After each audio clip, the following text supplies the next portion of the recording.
you guys supported us a year before we went to the Philippines in 1987. You started supporting us, and we've been there 36 years now. Wow, okay. As of next week. We have people here that weren't born in 1987, so that's good. So, yeah, all right. That's wonderful. You guys have been so faithful in the ministry that you're doing. And that ministry, I know, has changed a little bit. Most recently, or the last decade or so, you've been focusing on the youth and the youth center. And if I remember correctly, a lot of the population in the Philippines are very young. Yes, more than half of the Philippine population is under the age of 20. It's a very young country.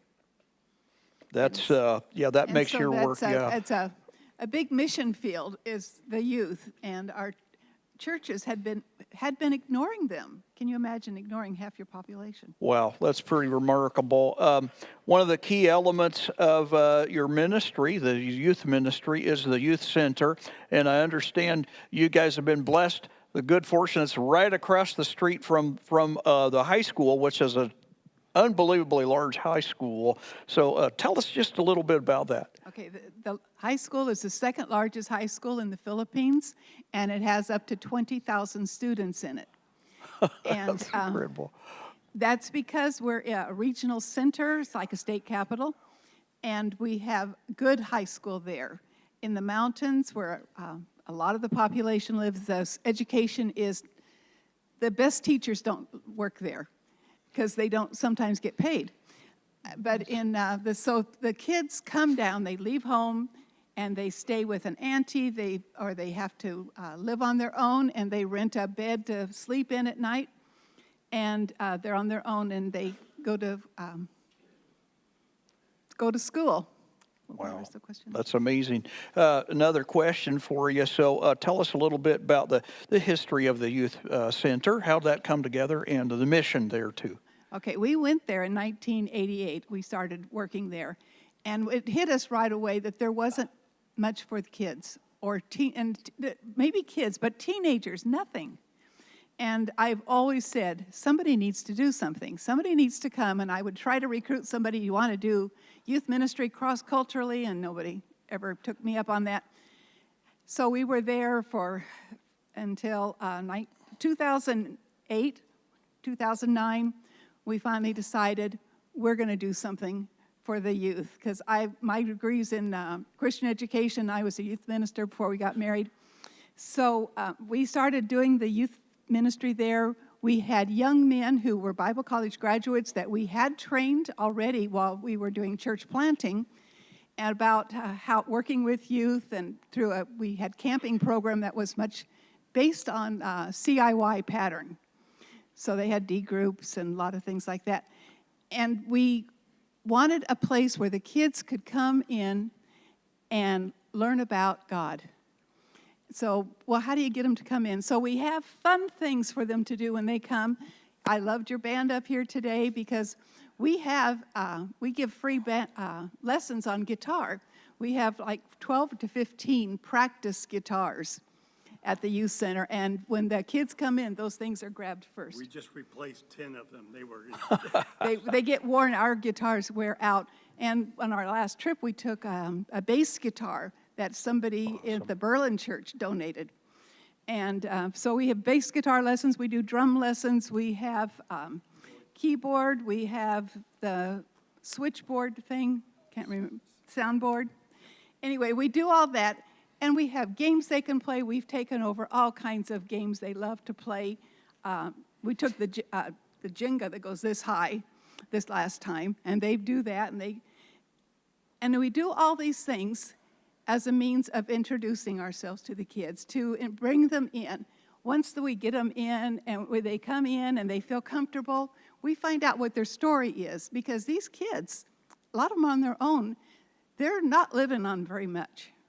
They have nobody to talk to for wisdom or for guidance, and we have staff members that talk to them and care about them and love them.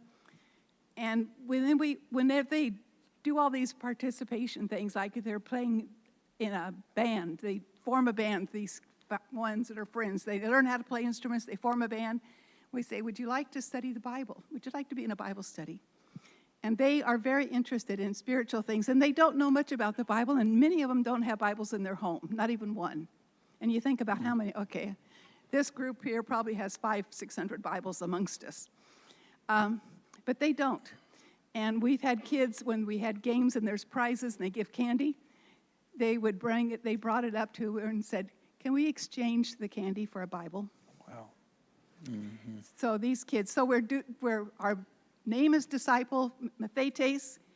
That's what we do. And as we introduce the kids to Christ and they accept him, and then they turn around and know that as a Christian, they're to tell others about Jesus. And they say as soon as they are baptized, they're going, I've got friends that don't know about Jesus.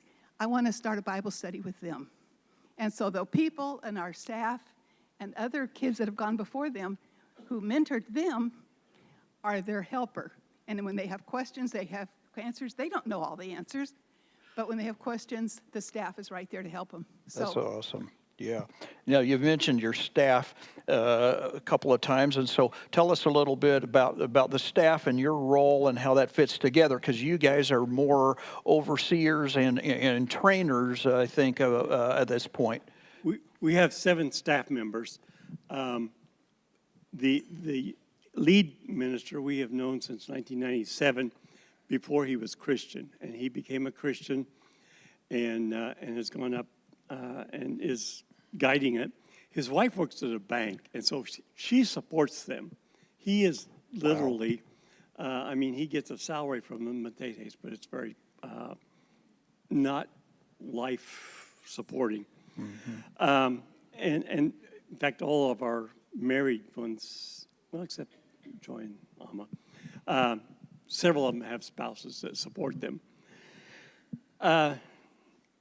They are all trained by us, and they go out and train other people. They are always being requested to teach others how.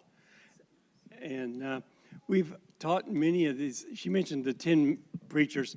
We have preachers that have worked with us, and they've gone out, and they are now doing youth ministry in other places.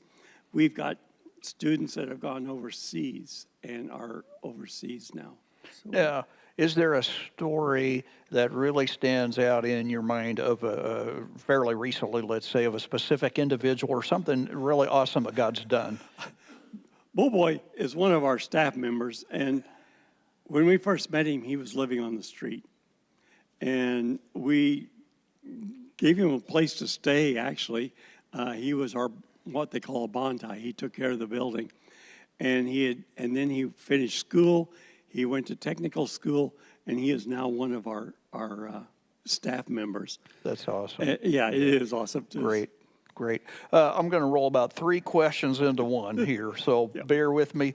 But pressing needs, how can we help, and where can we go to stay current with what's happening? Our biggest need right now is just monthly support. COVID has done its trick. The world has changed, and we've had several churches close. Several have decreased in number, and so our giving is down. We are a parachurch organization. The church is there. The one church that we work very, very closely with is extremely supportive of us, but they don't even have enough to pay their own preacher, hardly. And so this is a organization that needs, plus, as Dixie mentioned, we have a new group every 3 years. And so they are not, and they're poor to start with, so it's something that needs support. Mm-hmm.